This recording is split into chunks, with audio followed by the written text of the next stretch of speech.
All right, welcome back. Let's go over some news from this morning. We did a news brief last night. Some interesting stuff has been coming out, and one of them I want to bring attention to is the World Gold Council said last month that central banks accumulated more gold last year than they have annually in nearly half a century, as they've diversified their reserves. South Korea's central bank said on Wednesday that it spent $1.03 billion last month to add 20 metric tons of gold to its holdings. It was the Bank of Korea's fifth purchase of gold in less than 2 years. Yep, central banks bought the most gold in nearly 50 years, just recently. You can look that article up online. CNBC covered it, Market Watch covered it, Financial Sense, a lot of places got good articles on it. The central banks scooped up more gold in 2012 than they have in half a century, obviously. As they sought to diversify their reserves, the World Gold Council said this Thursday, central banks bought 534.6 metric tons of the precious metal last year, the most since 1964, led by Russia, Brazil, and Iraq. Iraq? What? Where'd they get their money from? I guess they got oil. That's cool. Good for them. Central banks have been the net purchasers of bullion since the second quarter of 2009, amassing nearly 1,100 metric tons to their gold reserves since then. It's amazing how central banks would buy something that they perpetually tell us is worthless and archaic. I guess Bernanke said they buy it out of tradition. Now, if you're buying gold out of some tradition, that's a pretty expensive tradition, I gotta say. So you wonder why central banks are buying this in such quantity at this time, especially if it's not worth anything. We'll keep that in mind as we move on. Okay, Korea joins Russia, Kazakhstan in boosting gold holdings. This one was out today. The Bank of Korea added 20 metric tons in February, raising its gold reserves by 24% to 104.4 tons. It said in a statement today, holdings rose about $1.03 billion by value to $4.79 billion at the end of last month, equivalent to 1.5% of total foreign exchange holdings, according to the statement. Okay, another tidbit of news. Since the economy in the United States is doing so well, JCPenney fires 2,200 as their woes continue. That was in this morning's news. Or was that yesterday's? Yeah, it was yesterday's news, but I just read it this morning. The secret bull market in gold. This is pretty interesting. Everyone's selling right now. And I've always been told by some investors to buy and invest in the lie. If the media is telling you one thing, the financial world's telling you one thing, typically it could be considered untrue. And if you invest in the opposite, you can get quite wealthy. For example, if you had went out when the media told you in 2007 and purchased a house because the prices could never drop and no time was better than now because it was going to go up forever, the real estate market, take advantage of the low interest, the ARM loans, the flipping, go flip some houses, etc., and you did what all the financial world was telling you to do, you could have ended up in a world of financial hurt by getting into the housing market then. Now, please don't try to draw some kind of weird parallel and conclusion to the gold market and to the supply of gold and to the gold graphs and charts to the housing market, because there's way too many differences and we could go off on that. When it comes to supply, the amount of people buying it, you see, everybody was buying houses back then. The housing market was hot. And right now, currently, less than 1% of Americans own any physical gold outside of jewelry. Okay, let's say that again. Less than 1% of Americans own any form of physical gold outside of jewelry. Okay, everybody was buying houses. A lot of people were buying houses, getting loans, flipping them.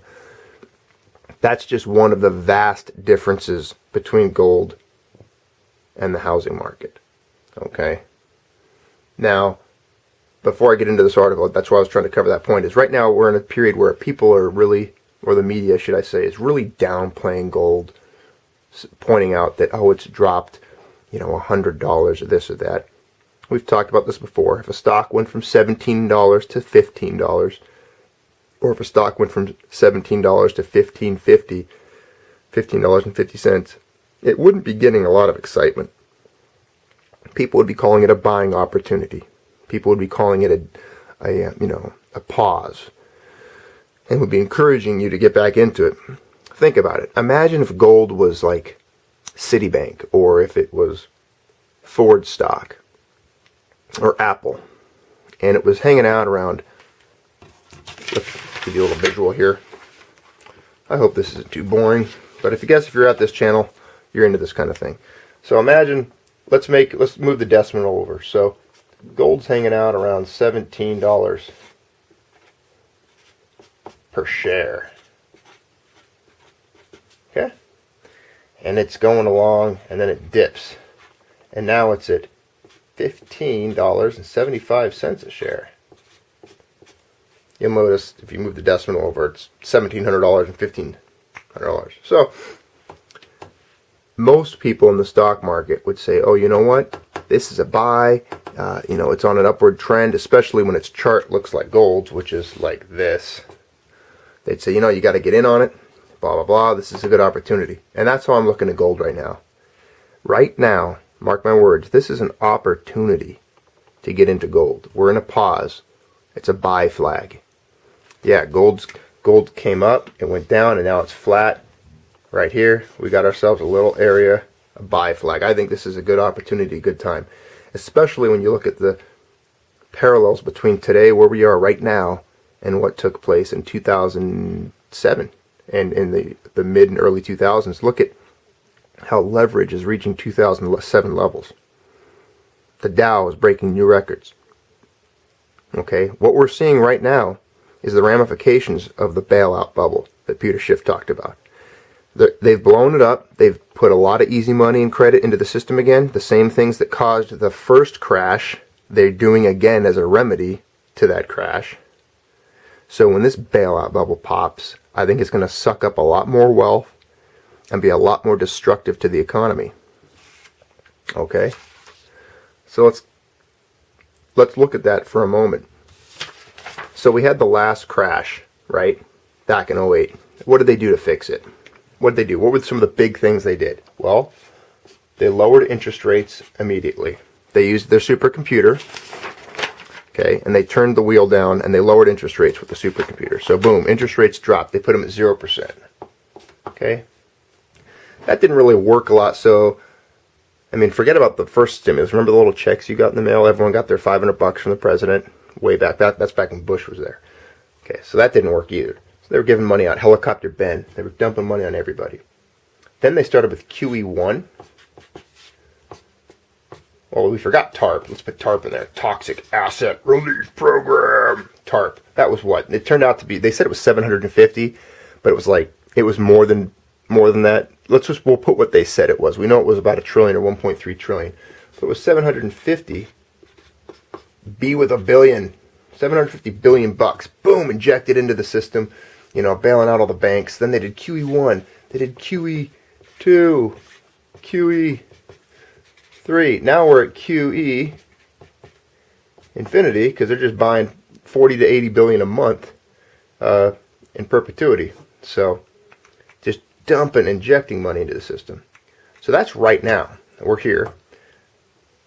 Interest rates are still zero. So when this bailout bubble collapses, here's what they've done. Look how sloppy that is. 0% rates. We've done all the QEs. We did TARP. So now, when this bailout bubble happens and pops, and we enter a crash mode again, the only things they have, the only tools that they ever pull out and try to use are these. They seem very limited, don't you think? They have the little quantitative easing, which is a happy word for inflation, mass printing, bailouts, money, free money.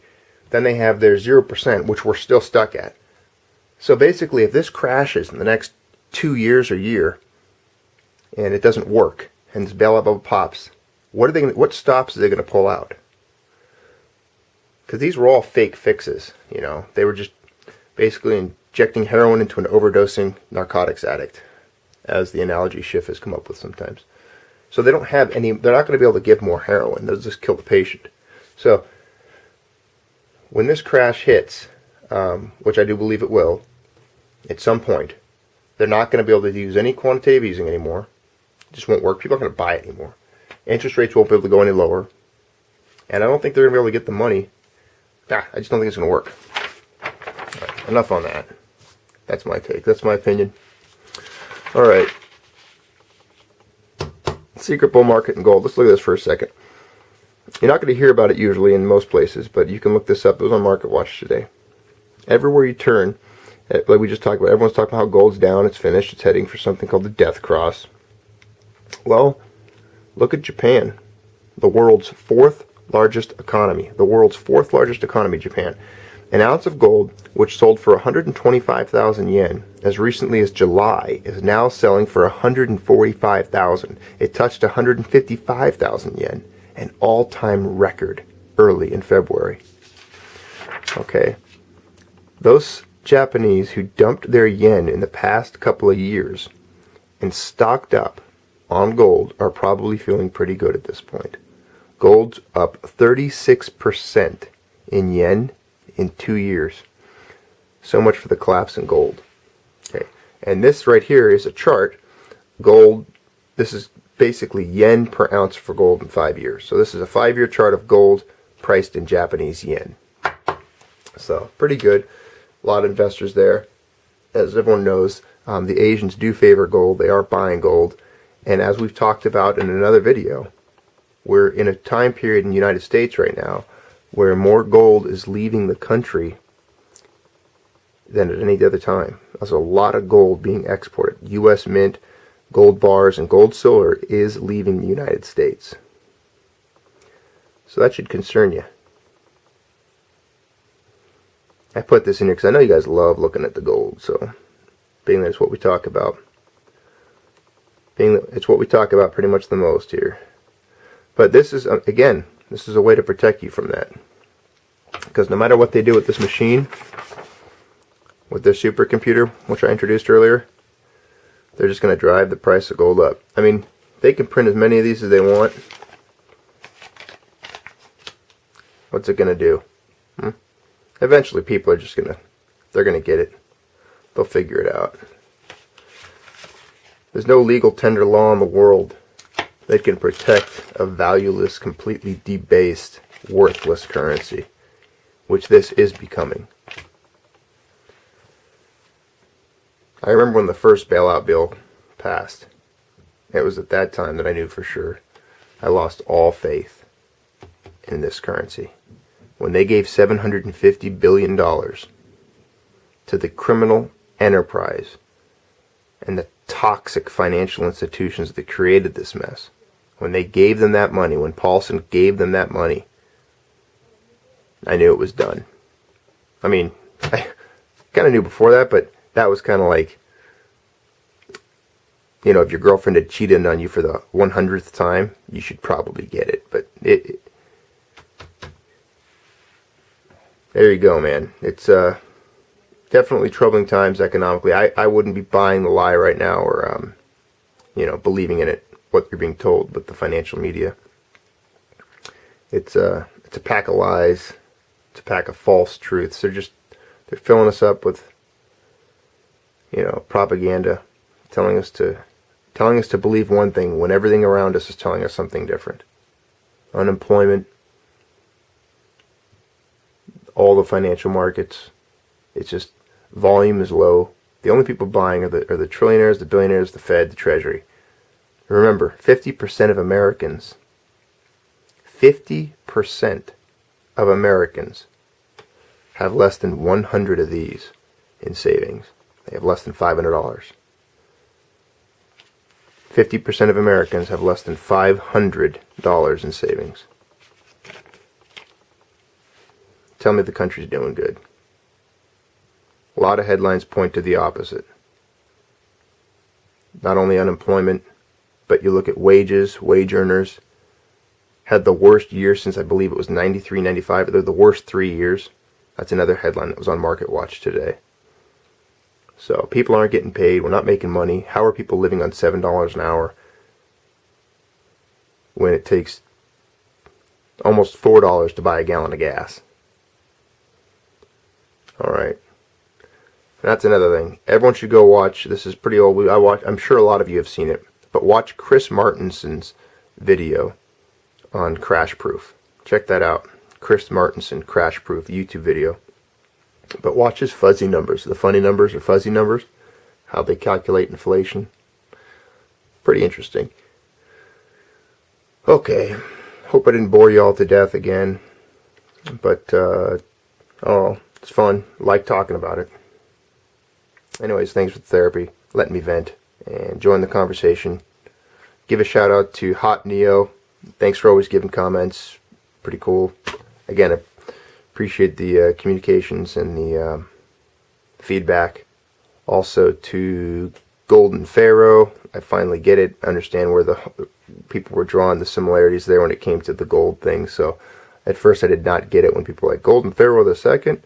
It was over my head until I finally saw the comment. So shout out to Golden Pharaoh, Hot Neo, and all the others. Thanks for being part of the channel. Thanks for the comments, the thumbs up, conversations. It's a good time. Appreciate it. Keep stacking. Keep your nose to the grindstone. Work hard, stay out of debt, and don't buy stupid crap that's made in other countries. Ever. Buy food. Pay off all your debt.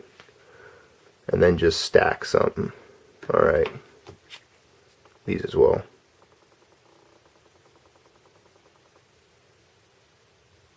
Alrighty. Have a good one.